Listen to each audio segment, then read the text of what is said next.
Assalamualaikum warahmatullahi wabarakatuh. Selamat siang semuanya dan salam sejahtera untuk kita semua.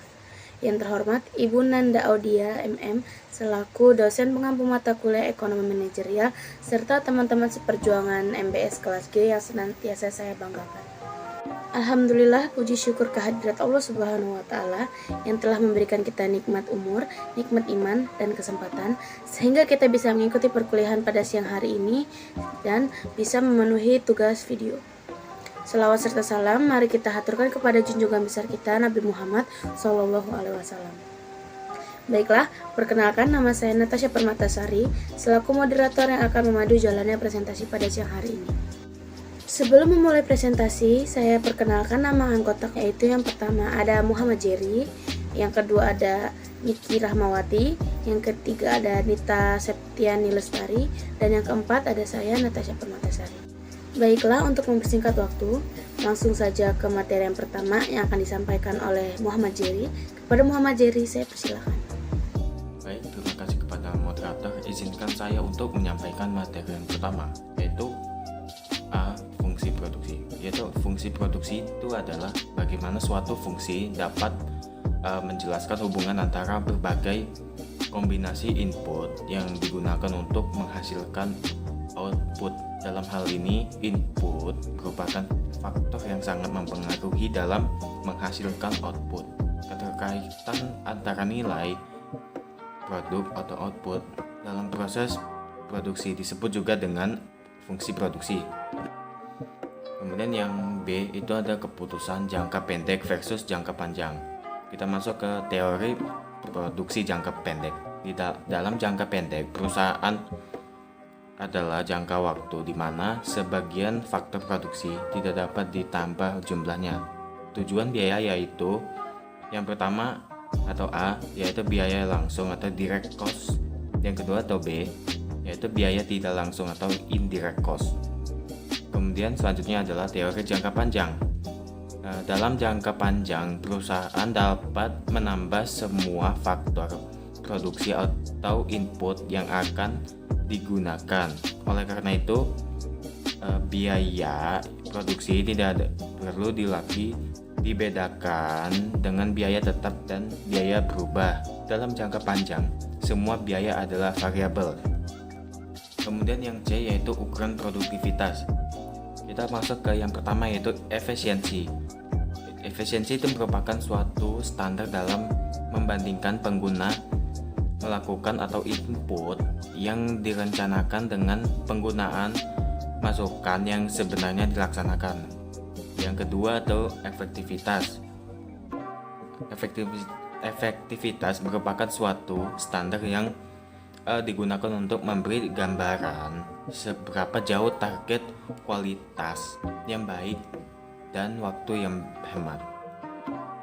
Kemudian yang ketiga yaitu kualitas. Jadi kualitas itu adalah suatu ukuran yang menyatakan seberapa jauh unsur-unsur yang telah dipenuhi dalam suatu produk, sehingga produk tersebut telah memenuhi spesifikasi dan harapan konsumen. Oke, mungkin segitu aja materi yang saya sampaikan.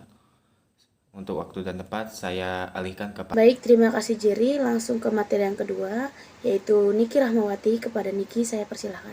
Baik, di sini saya akan melanjutkan materi dari Muhammad Jerry, yaitu produksi total. Produksi total adalah jumlah produksi yang dihasilkan oleh sejumlah tenaga kerja pada waktu tertentu. Perubahan produk total dapat berubah berdasarkan sedikitnya faktor produksi variabel yang digunakan. Misalnya tenaga kerja yang digunakan untuk memproduksi sepatu sebanyak 3 orang, maka hasil sepatu yang didapat yaitu 810 pasang sepatu. Apabila tenaga kerja bertambah menjadi 8 orang, maka hasil yang didapat pun juga akan bertambah menjadi 1520 pasang sepatu. Jadi, jika tenaga kerja terus bertambah, produksi total tetap akan bertambah. Produk rata-rata. Produksi rata-rata adalah produksi yang secara rata-rata dihasilkan oleh setiap pekerja.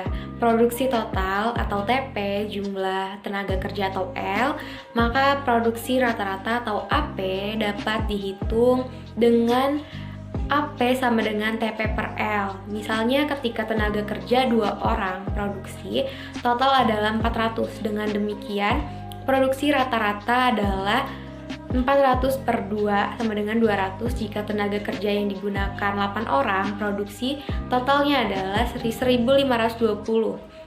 Rata-ratanya adalah 1520 per 8 sama dengan 190. Sehingga pertambahan tenaga kerja tidak akan menambah produksi total, dan produksi rata-rata semakin lama semakin kecil jumlahnya. Produksi marginal. Produksi marginal adalah tambahan produksi yang diakibatkan oleh suatu tenaga kerja yang digunakan. AL adalah pertambahan tenaga kerja, ATP adalah pertambahan produksi total, maka produksi marginal MP dapat dihitung dengan MP sama dengan TP per L. Baik, terima kasih Niki. Selanjutnya materi yang terakhir yaitu yang akan disampaikan oleh Nita Septiani Lestari. Kepada Nita saya persilahkan. Baik, di sini saya akan melanjutkan materi dari Niki Rahmawati, yaitu peran manajer dalam proses produksi. Adapun tugas manajer produksi yaitu yang pertama, membuat rencana jadwal produksi, yang kedua, menerapkan dan mengendalikan jadwal produksi, yang ketiga, meninjau dan menyesuaikan jadwal, yang keempat, menentukan sumber daya manusia yang dibutuhkan, yang kelima, menetapkan standar kualitas produk, dan yang keenam, memantau standar kualitas produk. Adapun tanggung jawab manajer produksi yaitu yang pertama, mengawasi proses produksi dan menyusun jadwal produksi, kedua, memastikan anggaran biaya produksi efektif, tiga, memutuskan sumber apa yang diperlukan, empat, menyusun skala waktu untuk pekerjaan, kelima, memperkirakan biaya dan menetapkan standar kualitas.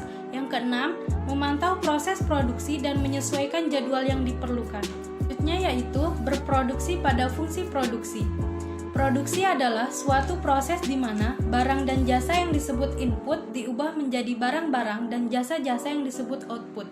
Produksi pada dasarnya merupakan proses penciptaan atau penambahan faedah bentuk, waktu, dan tempat atas faktor-faktor produksi sehingga dapat lebih bermanfaat bagi pemenuhan kebutuhan manusia. Proses perubahan bentuk faktor-faktor produksi tersebut disebut proses produksi. Ditinjau dari pengertian secara teknis, produksi merupakan proses pendayagunaan sumber-sumber yang telah tersedia guna memperoleh hasil yang lebih dari segala pengorbanan yang telah diberikan. Selanjutnya, keputusan jangka pendek versus jangka panjang. Pengendalian kualitas adalah suatu sistem yang terdiri dari pengujian, analisis, dan tindakan-tindakan yang harus diambil dengan menggunakan kombinasi seluruh peralatan dan teknik-teknik yang berguna untuk mengendalikan kualitas suatu produk dengan ongkos yang minimal sesuai dengan keinginan konsumen. Kemudian, terdapat 4 langkah dalam pengendalian yaitu yang pertama, menetapkan standar mutu seperti standar mutu biaya, prestasi kerja, keamanan, dan keandalan suatu produk. Yang kedua, menilai kesesuaian, membandingkan kesesuaian dan produk atau jasa yang dihasilkan terhadap standar-standar yang telah ditentukan sebelumnya. Yang ketiga, bertindak bila perlu, mengoreksi masalah dan penyebabnya melalui faktor-faktor yang mencakup pemasaran, perancangan, rekayasa produksi, dan pemeliharaan yang mempengaruhi kepuasan pemakai. Yang keempat, merencanakan perbaikan, mengembangkan suatu upaya kontinu untuk memperbaiki standar-standar biaya, prestasi, dan keamanan.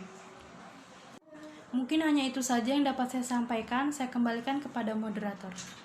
Baik, terima kasih Nita atas pemaparan materinya. Terima kasih kepada presentator atas pemaparan materinya. Mungkin itu saja yang dapat kami sampaikan dari kelompok 8. Apabila ada salah kata saya mohon maaf. Kepada Allah saya mohon ampun. Saya akhiri. Wassalamualaikum warahmatullahi wabarakatuh.